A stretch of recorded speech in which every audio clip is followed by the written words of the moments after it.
Kembali di Indonesia Morning Show dan sekarang saatnya kita melihat trending topik atau apa sajakah topik-topik yang menjadi buah bibir masyarakat di media sosial pada satu pekan terakhir ini. Yang pertama adalah mengenai surat edaran dari Kapolri yang berisikan mengenai ujaran kebencian atau hate speech.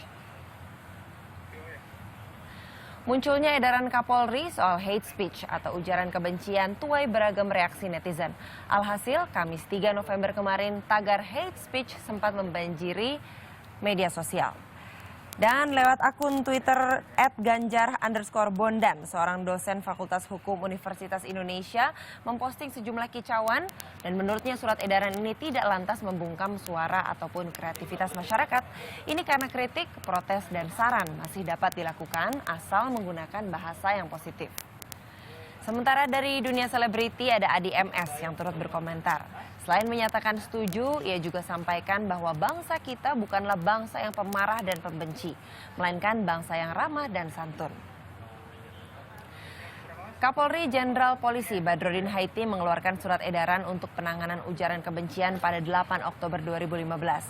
Yang masuk dalam kategori ujaran kebencian atau hate speech adalah ekspresi atau pernyataan yang bisa memicu timbulnya kekerasan fisik.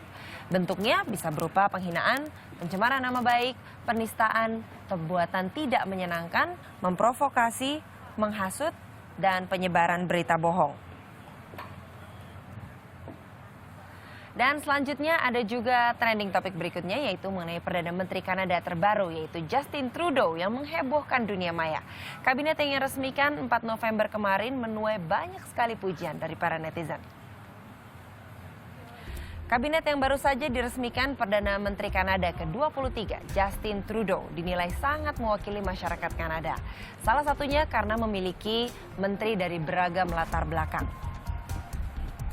Seperti misalnya Menteri Institusi Demokrasi Maria Monsef. Menteri termuda di Kabinet Trudeau ini mengungsi dari Afghanistan ke Kanada saat usianya 11 tahun.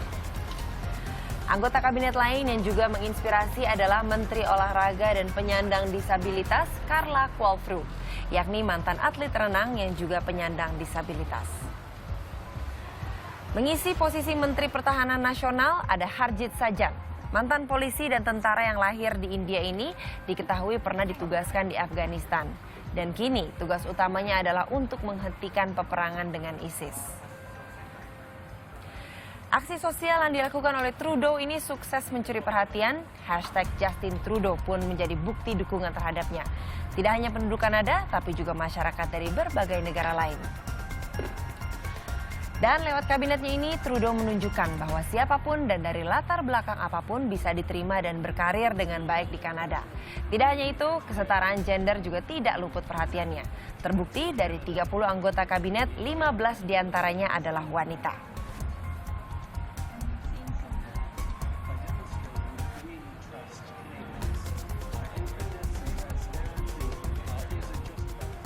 Dan itulah kedua topik yang menjadi trending pada satu pekan terakhir ini, yaitu mengenai hate speech dan juga mengenai Justin Trudeau. Keren. Nah, bicara tentang Justin Trudeau itu keren banget ya, dengan usia 43 tahun. Betul. Menjadi Perdana Menteri kedua termuda di Kanada, setelah Clark. Dan ayahnya sebelumnya juga merupakan former Perdana Menteri juga ya.